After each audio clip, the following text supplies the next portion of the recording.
بسم اللہ الرحمن الرحیم۔ پاکستان جیسے ملک کے اندر ایسے عجوبے ہوتے ہیں کہ انسان حیران رہ جاتا ہے۔ یہ تعجب کی بات نہیں ہوگی کہ آپ کے لیے کل 24/7/2026 کو پنجاب کی حکومت ایک طرف تو قراقرم 1 ڈیٹا سینٹر 47 کا افتتاح کر رہی تھی اور خلائی سینٹر کا افتتاح کر رہی تھی اور ترقیاتی مناظر کو طے کر رہی تھی، جبکہ دوسری طرف سندھ حکومت شیعہ سنی مناظرہ کروا رہی تھی، وہ بھی ڈپٹی کمشنر آفس میں۔ موضوع تھا کہ کیا حضرت عمر رضی اللہ تعالی عنہ حضرت علی رضی اللہ تعالی عنہ کے داماد ہیں یا نہیں ہیں، داماد بطول ہیں یا نہیں ہیں۔ میں حیران ہوا اس ڈپٹی کمشنر کی ذہانت پر، اس ڈپٹی کمشنر کی اعلیٰ عقلی پر کہ اس جیسے سی ایس پی آفیسر سے مجھے ہرگز یہ توقع نہ تھی کہ وہ آج کے دور میں ایسے کام کر رہا ہے جو خلیفہ عباسی خلیفہ ہارون الرشید کے دور میں ہوا کرتے تھے۔ اس طرح کے جاہل ڈپٹی کمشنر کو فوری طور پر ڈسمس فرام سروس کیا جانا چاہیے، بیوروکریسی سے ہٹانا چاہیے، لیکن یہ خام خیالی ہو سکتی ہے کیونکہ سندھ حکومت باقاعدہ طور پر ایک شیعہ حکومت ہے اور وہ شیعہ مسلک اور نظریات کا پرچار کرنے اور سپورٹ کرنے کے لیے بالکل ہمہ وقت تیار رہتی ہے۔ اس سے کوئی غرض نہیں ہے کہ کوئی حکومت شیعہ حکومت ہو یا سنی حکومت ہو، لیکن یہ سنیوں کا یا شیعوں کا کام نہیں ہے یا ڈپٹی کمشنر کا کام نہیں ہے کہ وہ بیٹھ کر یہ طے کروائے اور یہ مناظرے کروائے۔ یہ ڈپٹی کمشنر ٹائپ کے جو آفیسران ہوتے ہیں وہ آفیسران تو پیس اور ہارمنی کو برقرار رکھنے کے لیے مقرر کیے جاتے ہیں تاکہ وہ ضلع کے اندر اور صوبے کے اندر یہ دیکھیں کہ امن و امان کی صورتحال کیسے برقرار رہ سکتی ہے۔ بھلا آپ کیسے توقع کر سکتے ہیں کہ آپ شیعہ سنی مناظرہ کروا کر پورے صوبے کے اندر امن و امان قائم رکھ سکتے ہیں یا اپنے ڈسٹرکٹ کے اندر امن و امان قائم رکھ سکتے ہیں، جبکہ آپ یہ جانتے ہوں کہ یہ 1400 سال پرانے مسائل ہیں۔ شیعہ سنی مسائل 1400 سال پرانے مسائل ہیں۔ کبھی کسی شیعہ کو آپ قائل کر کے سنی نہیں بنا سکتے اور کبھی کسی سنی کو آپ قائل کر کے شیعہ نہیں بنا سکتے۔ نہ تو سنی اپنا یہ عقیدہ چھوڑ سکتا ہے کہ حضرت عمر رضی اللہ تعالی عنہ داماد علی و بطول ہیں، اور نہ ہی اہل تشیع زبردستی ان کو یہ قائل کر سکتا ہے کہ وہ اس کو تسلیم کریں کہ وہ داماد علی و بطول نہیں ہیں۔ اس ایسے بے وقوفانہ اور احمقانہ قسم کے مناظرہ کروانے پر ڈپٹی کمشنر کو کم از کم ایک سلوٹ تو بنتا ہے کہ اس نے مذہبی منافرت پھیلانے کے لیے ایک اچھا کردار ادا کیا اور سندھ حکومت کو یہ تاج ان کے سر پر پہنایا کہ پنجاب حکومت کو دیکھیں کہ اسی دن اسی وقت وہ قراقرم 1 کا افتتاح کر کے خلائی ترقیوں کو وفاقی حکومت چھونے کی کوشش کر رہی ہے اور پاکستان کو ترقی کی جانب لے جا رہی ہے۔ نون لیگ کی حکومت نے ہمیشہ تنقید کو بھی برداشت کیا ہے، لیکن نون لیگ کی حکومت نے ہمیشہ ترقیاتی کاموں کے اندر اپنے قدم بھی بڑھائے رکھے ہیں۔ یہ کل ثابت ہو گیا ہے کہ نون لیگ واقعی ملک کی ایک بہترین جماعت ثابت ہوئی ہے اور اس نے ملک کی ترقی کے لیے ہمیشہ سوچا ہے۔ پیپلز پارٹی نے یہ مناظرہ کروا کر ہلاکو خان کے اس حملے کی یاد دلوا دی جب خلیفہ عباسی خلفاء یہ مناظرہ کروا رہے تھے بیٹھے کہ کیا کوا حلال ہے یا حرام ہے،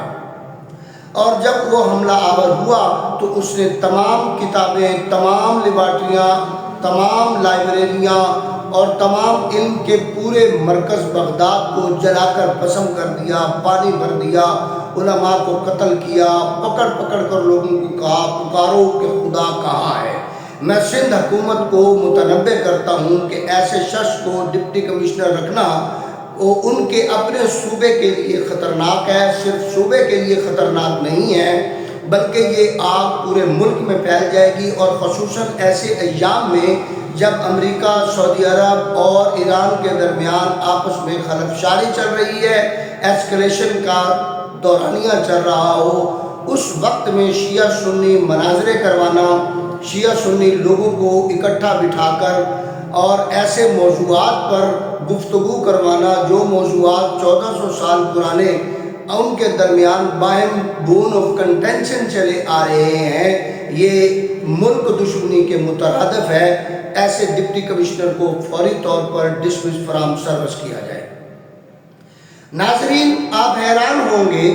کہ یہ معاملات سمجھنے کے لیے آپ کو سن 1979 کی طرف جانا پڑے گا۔ سن 1979 میں ایران کے اندر خمینی صاحب کی قیادت میں انقلاب آتا ہے اور اس انقلاب کے تحت وہ اپنا ایک مروجہ شیعہ ولایت فقیہ کا نظام قائم کر دیتے ہیں، جن کے موجد بھی وہ خود ہیں جنہوں نے خود ایجاد کیا، کیونکہ وہ جو خمینی صاحب تھے وہ اس شیعہ بنیاد اور نظریے کے خلاف تھے کہ امام مہدی تشریف لائیں گے اور اس وقت حکومت کرنے کا ان کو حق ہوگا یا وہ حکومت کریں گے اور امامت کریں گے، بلکہ انہوں نے ولایت فقیہ کا ایک نیا نظام متعارف کروایا جس نظام کے تحت امام مہدی کے انتظار کی ضرورت نہیں ہے، بلکہ وہاں امام مہدی کا نمائندہ جو ہوگا دنیا کے اندر وہ اپنے انتظام و انصرام اور حکومت کو چلا سکتا ہے، اور ولایت فقیہ کی ٹرمنالوجی کو بنایا گیا اور متعارف کروایا گیا پہلی دفعہ، اور اس طریقے سے شیعہ کمیونٹی نے حضرت امام مہدی کے انتظار کی بجائے اپنی حکومت کے قائم کرنے کے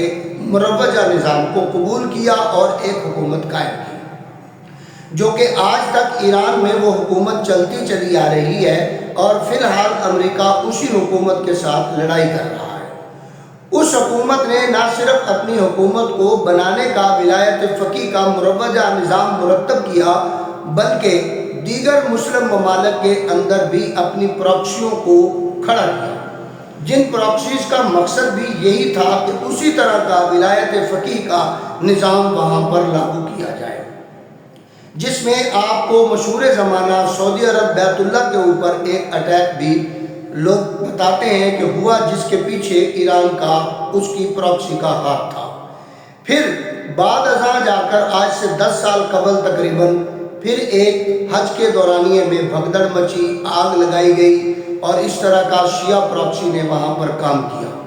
اسی طرح یمن کے حوثی ہوں تو وہ شیعہ پراکسی اسی کی مثال ہے، حزب اللہ ہو تو وہ شیعہ پراکسی اسی کی مثال ہے۔ پاکستان کے اندر بھی ٹھیک اسی وقت 1979 میں ایک شیعہ پراکسی لانچ کرنے کی کوشش کی گئی۔ پرانے بزرگ لوگ یہ جانتے ہیں کہ دیواروں پر یہ اشتہارات نمایاں کر دیے گئے کہ تحریک نفاذ فقہ جعفریہ کا نفاذ کیا جائے۔ ضیاء الحق مرحوم نے اسی وقت اس کا توڑ نکالا، اور اسٹیبلشمنٹ نے مل کر مذہبی حلقوں کے ساتھ اس کا توڑ نکالتے ہوئے ایک نام نہاد جماعت کو بنایا۔ اس جماعت نے اس کا توڑ نکالا اور اس کے مخالف ہو کر اس کو ختم کیا اور اس کا رد کیا۔ پھر وہ جماعت بھی یہاں پاکستان میں بہت مضبوطی اختیار کر گئی۔ فرق یہ ہوا کہ ایران کے اندر جو شیعہ ملائیشیا تھیں یا پاسداران انقلاب تھے، انہوں نے اپنی حکومت کو قائم کیا کیونکہ وہاں پر ان کا ماحول سازگار تھا، جبکہ شیعہ مخالف تنظیم جو پاکستان کے اندر کام کر رہی تھی اس کو حکومت بنانے کا موقع ہماری اسٹیبلشمنٹ نے نہیں دیا۔ تاہم کچھ ایم این اے اور ایم پی اے کی سیٹیں دی، اور اب ایم این اے کی سیٹ بھی اس تنظیم کو نہیں دی جاتی ہے، کیونکہ اس کا مقصد صرف یہ تھا کہ یہ جو شیعہ پراکسی پاکستان کے اندر لانچ کی جا رہی ہے، حزب اللہ کی طرح، حوثیوں کی طرح، شام کی طرح، اور جو سعودی عرب میں اٹیکس کروائے گئے ہیں، ایسے حالات پاکستان کے اندر نہ پیدا ہو سکے۔ کون نہیں جانتا کہ اس شیعہ پراکسی نے جو ایران نے بنائی اس نے شام میں سنی مسلمانوں کا قتل عام کیا، سب جانتے ہیں، اور وہ مسائل آج اتنے بڑھتے بڑھتے ایسکلیشن یہاں تک نوبت پہنچ چکی ہے کہ اب قریب ہے کہ یہ ایران اور امریکہ کی جنگ کی بجائے یہ ایران اور سعودی عرب کی جنگ ہے۔ یہی وجہ ہے کہ اکثر لوگ سوالات پوچھتے ہیں کہ اسرائیل میں امریکہ کے 70 جہاز کھڑے ہیں، اسرائیل اس کو لاجسٹک بھی فراہم کر رہا ہے اسی خطے میں بیٹھ کر، اسرائیل اس کو امداد بھی فراہم کر رہا ہے انٹیلیجنس شیئرنگ کر کے، اسرائیل اس کو اپنے سیٹلائٹس بھی انٹیلیجنس کے لیے فراہم کر رہا ہے، لیکن کیا وجہ ہے کہ ایران کو صرف امریکہ کے کویت کے اندر، عمان کے اندر اور سعودی عرب کے اندر، بحرین کے اندر، UAE کے اندر اڈے نظر آ رہے ہیں، جبکہ جو مین اڈا اسرائیل میں موجود ہے اور جہاں سے لاجسٹک اور انٹیلیجنس اور مائکروسافٹ کمپنی پوری اسسٹنس کر رہی ہے، ایمیزون کمپنی بھی پوری اسسٹنس کر رہی ہے، ان کو نشانہ کیوں نہیں بنایا جا رہا؟ اسرائیل کو نشانہ کیوں نہیں بنایا جا رہا؟ اور اب بات تو یہاں تک آ پہنچی ہے کہ شاید سعودی عرب اور ایران آپس میں لڑ جائیں گے، تو کیا ایسے حالات میں پاکستان کے ڈپٹی کمشنر اپنے دفاتر میں بیٹھ کر شیعہ سنی مناظرہ کروائیں گے؟ یعنی کیا پلاننگ کے تحت پاکستان میں شیعہ سنی آگ لگانے کی کوشش کی جا رہی ہے؟ یہ آگ ہم جنگ والوں نے بھگتی ہوئی ہے، اس لیے میں بدستہ گزارش کرتا ہوں کہ ایسے اشخاص، مذہبی جذباتی وابستگیاں رکھنے والے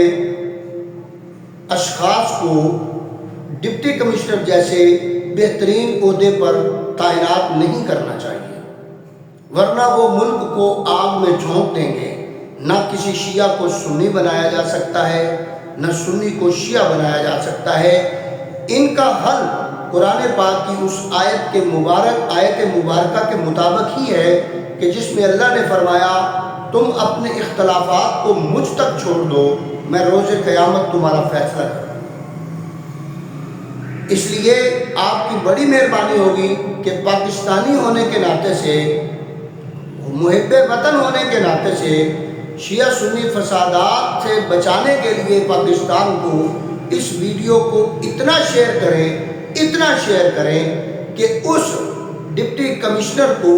جس کا واضح طور پر پوری وہاں کے علاقے کو پتہ ہے کہ وہ اہل تشیع نظریات کا حامل ہے، ایک مکتبہ فکر سے اس کی وابستگی بھی ہے، پھر وہ اسی مکتبہ فکر کو بلا رہا ہے، مخالف مکتبہ فکر کو بٹھا رہا ہے، اور آگ لگانے کا پورا سامان اس نے فراہم کیا۔ اس کو پرزور مطالبہ کیا جائے، اس ویڈیو کو شیئر کر کے کہ اس کو ہٹایا جائے، ایسے اشخاص کو ڈپٹی کمشنر مت لگایا جائے۔ بڑی مہربانی ہوگی، شکریہ، السلام علیکم ورحمۃ اللہ وبرکاتہ۔